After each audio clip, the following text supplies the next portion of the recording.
Hello, I'm Tony Hay, co-founder of Responsible Investor. This ESG Leaders interview with Raj Tanna, the portfolio manager at JP Morgan Asset Management, is based on a report, ESG, It's Time for the S to Shine, that Raj co-authored with his colleague Sophie Wright in September 2021. Raj, welcome. Thank you very much for having me today. That's fine. How are you today? I'm very well, thank you. And yourself? Very good. Yeah, very good. I'm looking forward to the rest of this interview. Before we discuss the report, can you just tell us a little about yourself and the fundamental research process team at JP Morgan?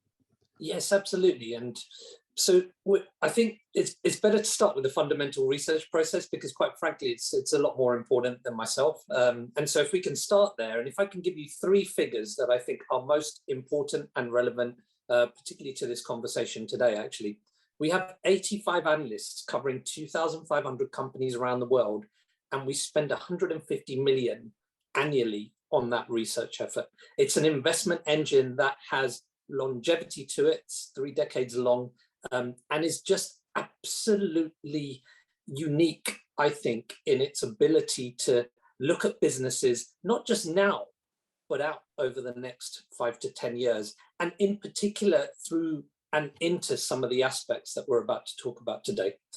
And in terms of myself, I'm very fortunate to be part of that business unit. I've been with JP Morgan actually 10 years this year. So again, it's been a very fortunate part of my career, and I look forward to many years going forward, I hope.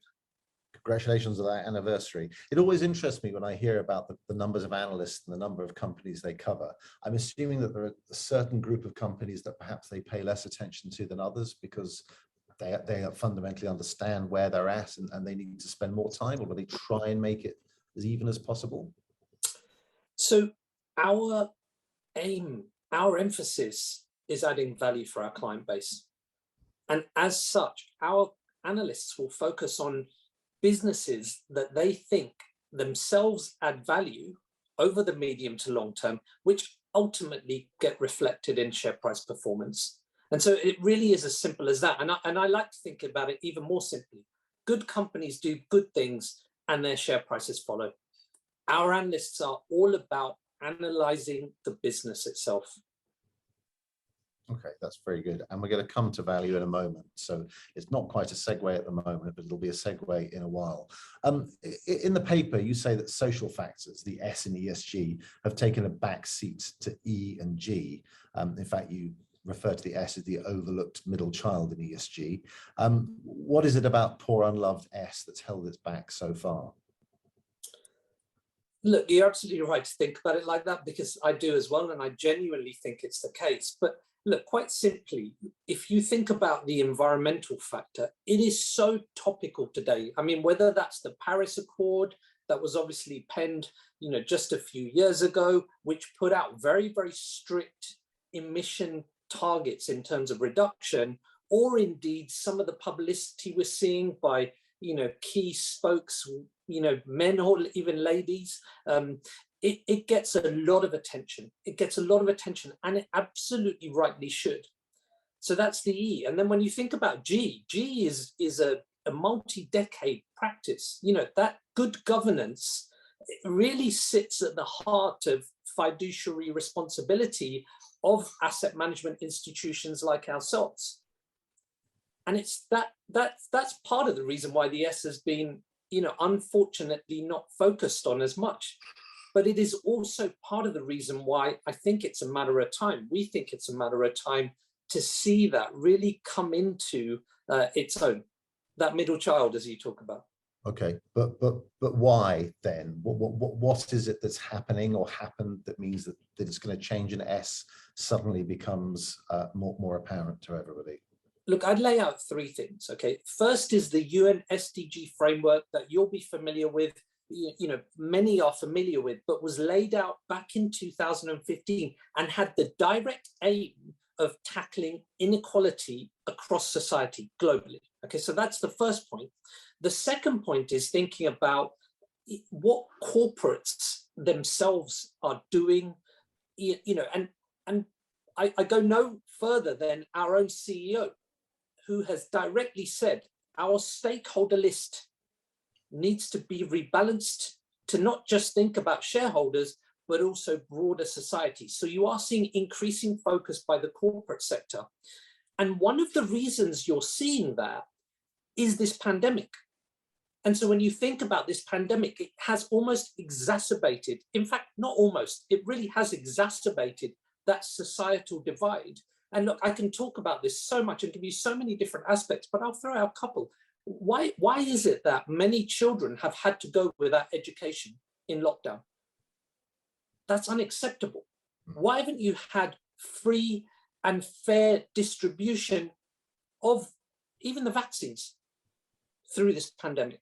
Again, unacceptable. So pandemic has exacerbated so many trends. Some of them are very positive. You know, digitalization, for example, if we step away from this conversation just for a second, but it's also exacerbated some really, really bad trends, for want of a better word. And one of those is inequality. So again, I've come back to three things. One, think about the UN SDG framework. Number two, think about what corporates themselves are doing and saying. And number three, think about this pandemic as being a real catalyst for change, given that division of inequality and how it's basically expanded during this pandemic. Okay, I mean, we may or may not want to get into the politics of it. My wife's a teacher, and one of the things she spotted straight away, as many teachers did, is that not all children have access to the internet. So you can't necessarily teach them when they're at home, which I guess is what you're talking about there. Which is unacceptable in this day and age. Yeah. It's interesting that people within financial capitalist organizations are now looking at the unacceptability of the inequalities around S. You say that it's going to be the next big mega trend in sustainable investing, and you expect companies to focus more on that, and that's going to command a valuation premium. And that's the bit that is going to be really interesting to investors, isn't it? Because valuation and premiums is what they're all about. So it's quite a big statement that you think S can command a premium. How do you justify that? Where is the money going to come from rather than it just being a cost? So if you think about that point that I made about companies reprioritizing their stakeholder list and focusing more on society, I think that's a great starting point from which, again, good companies do good things, share prices follow. Good companies do good things for society, share prices follow. And how do share prices follow? You're seeing more businesses start to disclose what they do. And hopefully we'll come on to talk about some of the examples. And in the same way, if you went back a few years, the trend in environmental focus started in exactly the same way. Okay, we need to disclose carbon targets, we need to disclose water consumption targets. You started to see a valuation premium built into companies, not just in sectors that are directly focused like utilities, but other sectors, even in retail. Those companies that were using plastic less, those companies that were saying, actually, by 5 years' time, our cotton will all be produced using recycled water, for example, started to see a higher valuation premium come in. And on the flip side of that, areas of the market that we're seeing, or perhaps on the wrong side of environmental, started to see an increase in cost of equity or a valuation discount, part of that being obviously oil, as I think a good example, the energy sector. We see exactly the same trend playing out. We see exactly the same trend playing out. And the good thing is we are only at the start of this journey. So why is it? Because if you think about the E, you mentioned it earlier on about targets and numbers. It's much simpler to work out where savings or value creation are going to come from. With the S, which I think is what's held it back, it's far harder to work out why there would be a premium in behaving more responsibly from a social point of view. So where does the premium come from? Where's the added value, or where are the savings? It's not necessarily so much about added value or savings. It is, we tend to think about it in two good ways. So firstly, a company should have strong internal principles. So a diverse workforce, so good labor relation, good focus on supply chain, good governance. And so that's the starting point. Let's have good social principles internally.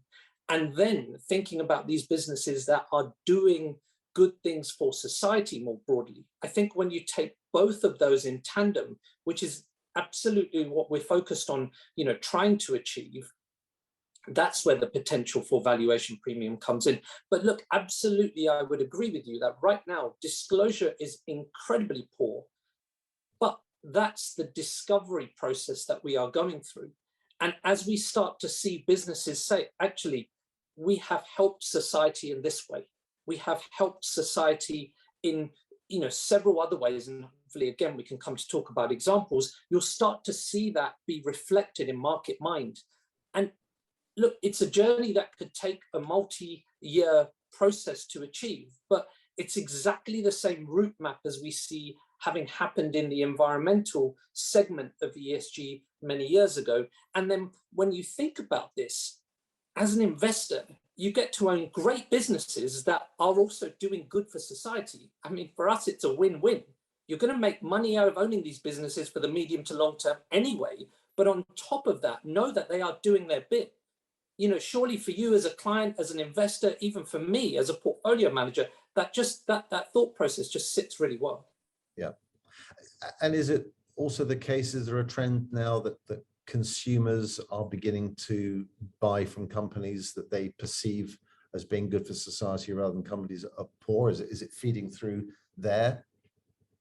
So clearly you've had a big focus, which has really evolved in the last few years, on environmental factors. And so let's take the retail sector as a really great example. There was this whole trend to fast fashion. I used to call it disposable clothing, not for myself, but I'm just talking about for the retail sector, and that consumer in general. And as collections evolve, as you see something new on social media, you can just go and replace it. That trend has totally changed. I mean, it's well documented, this whole 30-item wardrobe now, part of which was actually we want to travel a little bit more. And obviously part of that was de-emphasized during the pandemic. But there's definitely underlying trend in there to say, actually, this is bad. 70% of old clothing ends up in landfill. That's a really important and negative part in terms of contribution to environment. But what you're now starting to see, just even in that sector, is, well, how are we focused, as a business, or how are you focused as a business? And look, I'll give you a really good example of this. Our retail analyst refused to cover Boohoo. And why did she refuse to cover Boohoo? Given their supply chain issues up in Leicester, she went up there and she said to me, Raj, I will never cover that business, having been up there. Now, that awareness started within our business, but that is definitely proliferating across society, and not just in the UK. You see it globally, when you think about some of the other supply chain labor issues. So it's becoming very, very topical. Businesses are starting to respond. Share prices will absolutely then start to respond as well. So, sorry, it's a long answer to your question, but I think it's a really important one to give you the context and to absolutely say, yes, that focus is there, but it's the start of a journey. Okay, and the Boohoo example starts to segue into the next question, really, which is, okay, but how do you identify the companies that have got good S and those that have got bad S? Does it always involve actually site visits, or what other ways are there of doing it from a fundamental research point of view? That research effort that I spoke to you about, that 150 million effort, that there's thousands of man hours that go into that. And of a big portion of those man hours is engaging with company management, but also visiting either the supply chain of a business or the business itself. And so I genuinely say, and I wholeheartedly believe, that no one knows our businesses as well as our analysts do.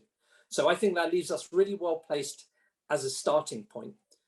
But then what are the next steps? So we run a dedicated questionnaire around each company. The way I like to think about it is when a pilot takes off, he has a questionnaire that he checks off to say, okay, everything's in place. I can now take this plane off. We think about this in exactly the same way when it comes to investing. So we have a 40-question checklist, of which several questions are dedicated to social factors.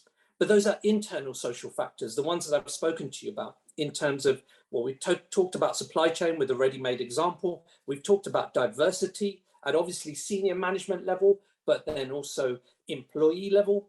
And there are many other factors that we use to assess this company has a strong social foundation itself. So that's the starting point. That's the initial screen or cut of the universe. We're only going to invest in companies that are doing good themselves internally as a starting point. And from then on, when we think about society more broadly and those contributions, we have what we call a pillar framework. And there are 7 of them.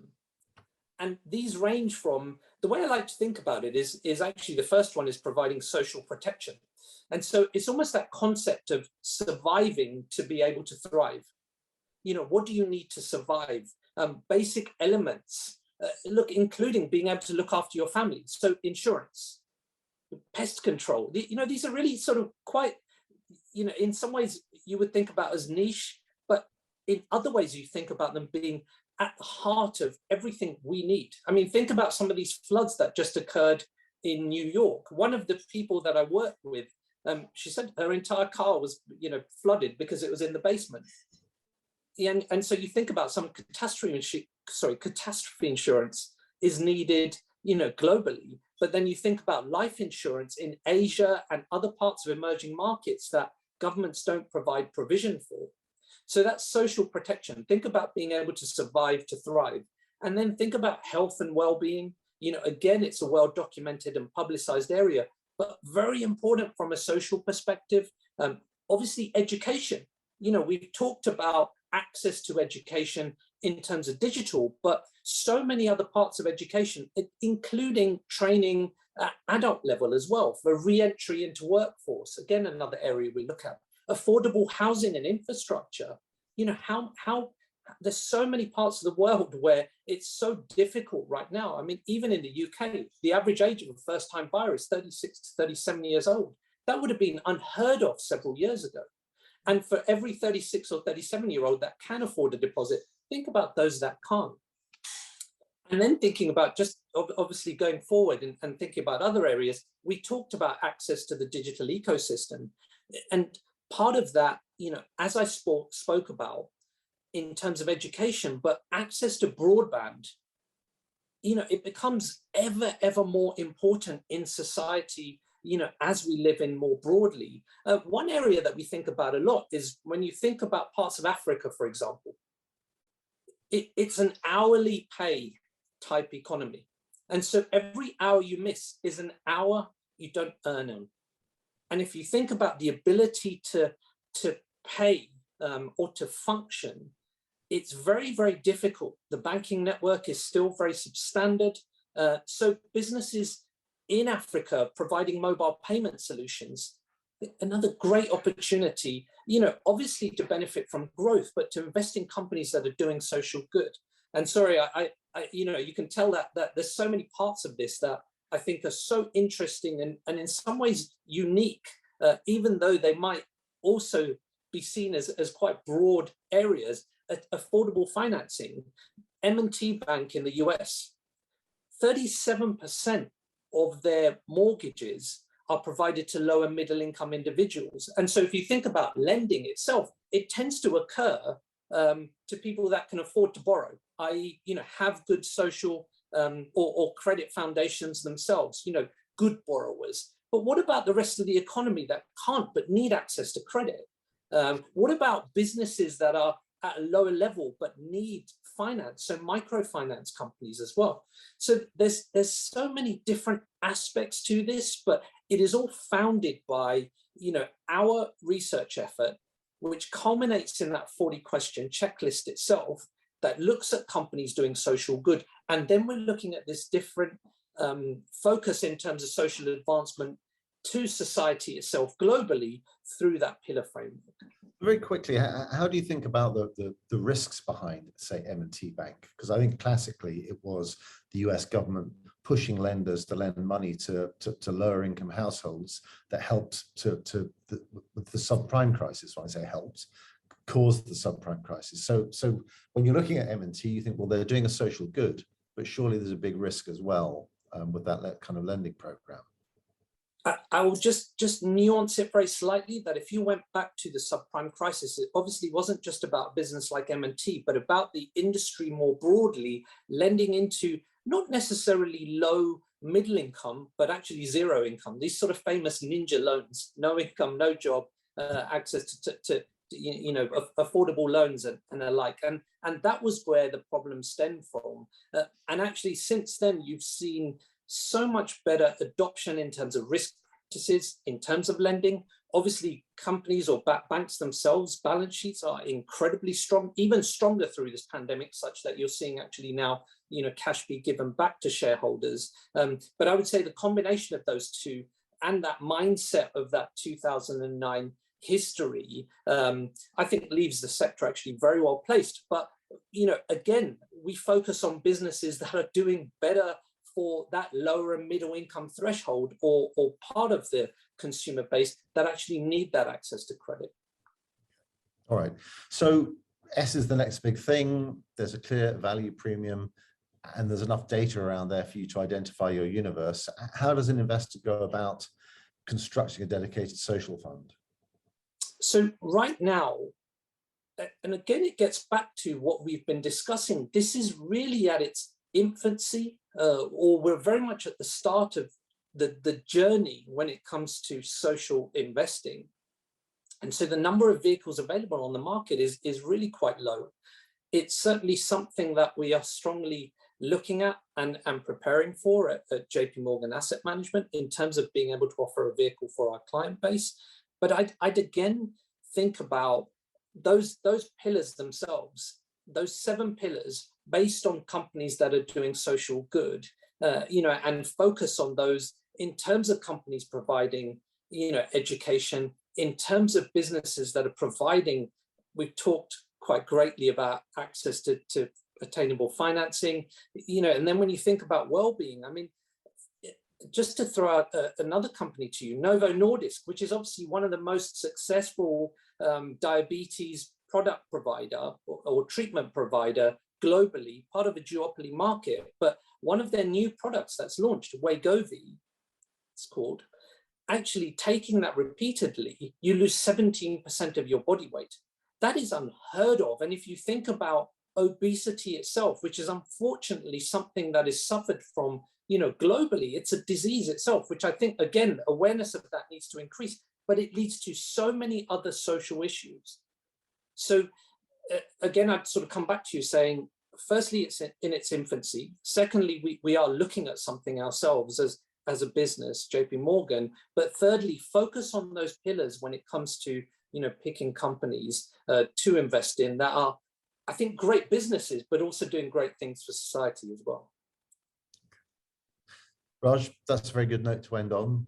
Thank you very much indeed. I've really enjoyed this. Thank you. Goodbye. Thank you.